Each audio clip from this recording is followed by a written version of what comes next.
Today's video is sponsored by Constructo, Dungeons Builder. You can easily create dungeons in minutes. Select from pre-made themes like Tavern, Crypt, and let it auto-generate the dungeon for you to edit to your liking. Take control of the monsters as your players move their characters through your perilous dungeon. And speaking of characters, your players can use miniatures that they have designed in Hero Forge. Now I can finally use all of those badass minis that I was too cheap to actually get printed. Play on a PC, tablet, smartphone, or most interestingly, a VR headset. You can be looking through your character's eyes as you face off against the forces of evil. Immerse your players in your world with dynamic lighting, fog of war, dark vision that you can actually see. Let Constructo do the heavy lifting with automating some of the tedious tasks that slow down gameplay so you can focus on the fun instead of the math. Play locally or online. And the best part, it's free. Click the link in the description below to take advantage of the late pledges and check out Constructo. Now what you're here for. My boss comes to ruin my D&D club, and it spectacularly backfires. I work in a school and have a group of 8 to 12-year-old kids who play. It's a relatively new club, and I'm a relatively new DM. I've done about 8 sessions so far. Backstory. I live and work in an international school, so we have staff and pupils from many different countries. Therefore, culture is set mainly by the school and the pupils, not by the nation the school is in. I see the school counselor and suggest that role-playing would help some of the pupils we have who are quiet, withdrawn, and the ones who are on the spectrum. She agrees and supports my proposal.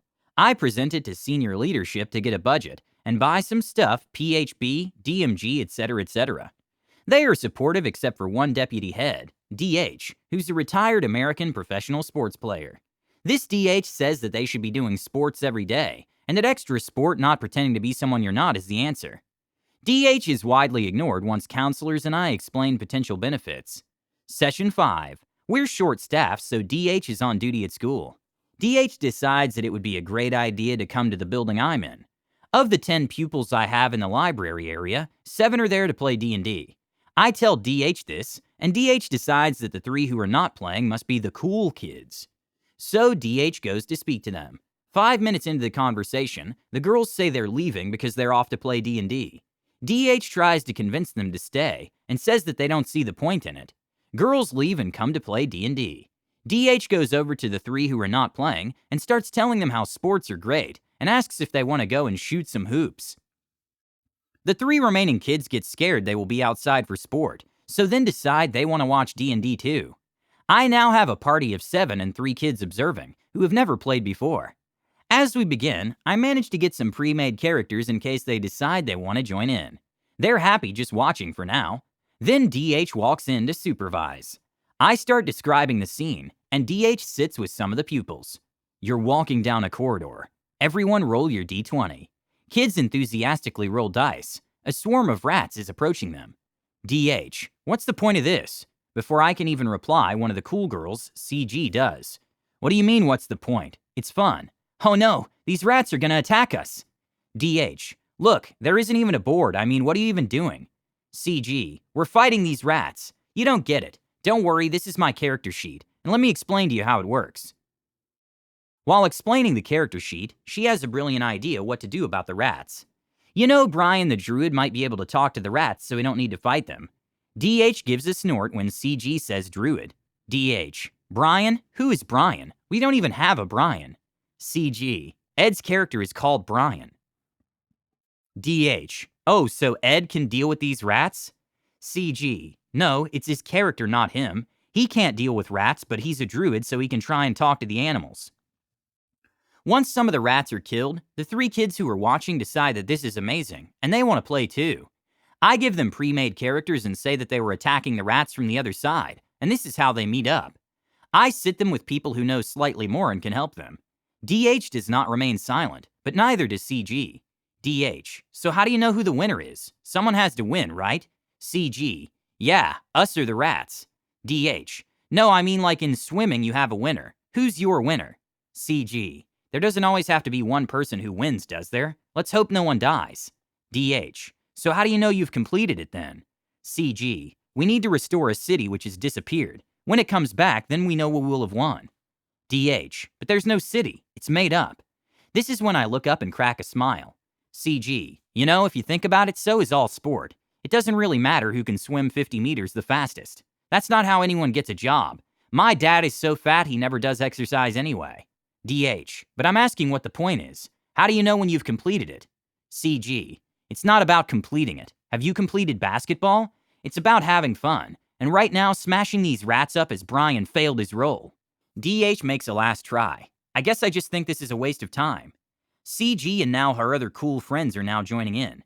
OMG, how can you not see the point? Look how great my character is. I just showed them to you and you don't see the point. Come on, we get to do all this cool stuff. And there's a real risk because we might die or be captured. Literally anything can happen. DH offers all 10 players to come outside to play a real game and leaves when they all look in disbelief at this.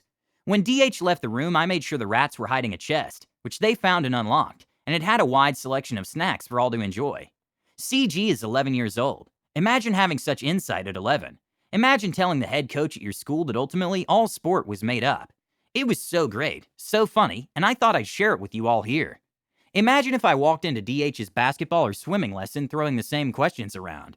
Fortunately, DH returned later and took a photo of the group and put it in the school paper. I have my hopes that my club will be left alone by DH in the future. And on the experimental side of things, the kids on the spectrum have learned literally all of the rules. I've had to explain that my world is different to the player's handbook. The kid who refuses to speak in front of others loves it, and now will talk to the group, but only as his character, and the counselor is happy, as she gets to report progress with development. I'm glad the next generation has someone to teach them the ropes. Here's another story about playing D&D at work. I got a promotion for playing D&D at work.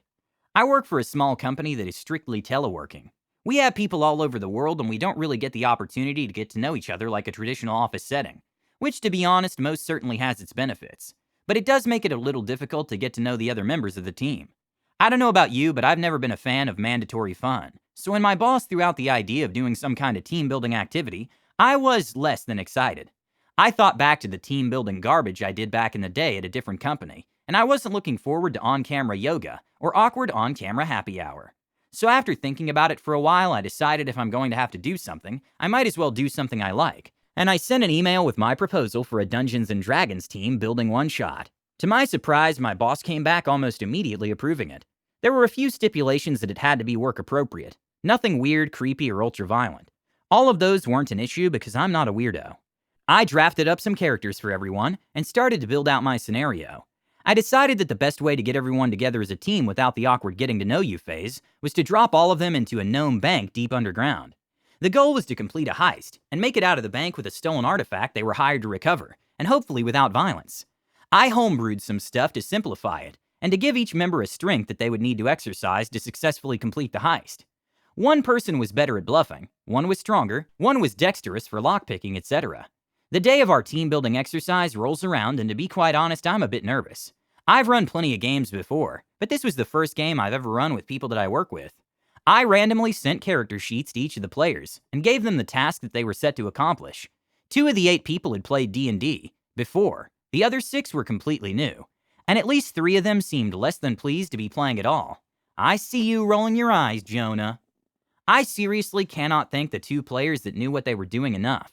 They jumped right into role-playing and establishing what was happening inside the bank. They began interacting with NPCs and scouting out the security while explaining what they were doing for the rest of the group. Mike and Seth, you're my boys. After a bit of awkwardness, the rest started to get into a groove. They began asking what they could do in rolling dice.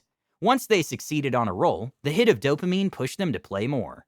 They succeeded on distracting a security guard by faking a heart attack and pickpocketing his key. My boss was the sneaky character and scouted ahead, successfully skulking between shadows and knocking out a patrolling security guard.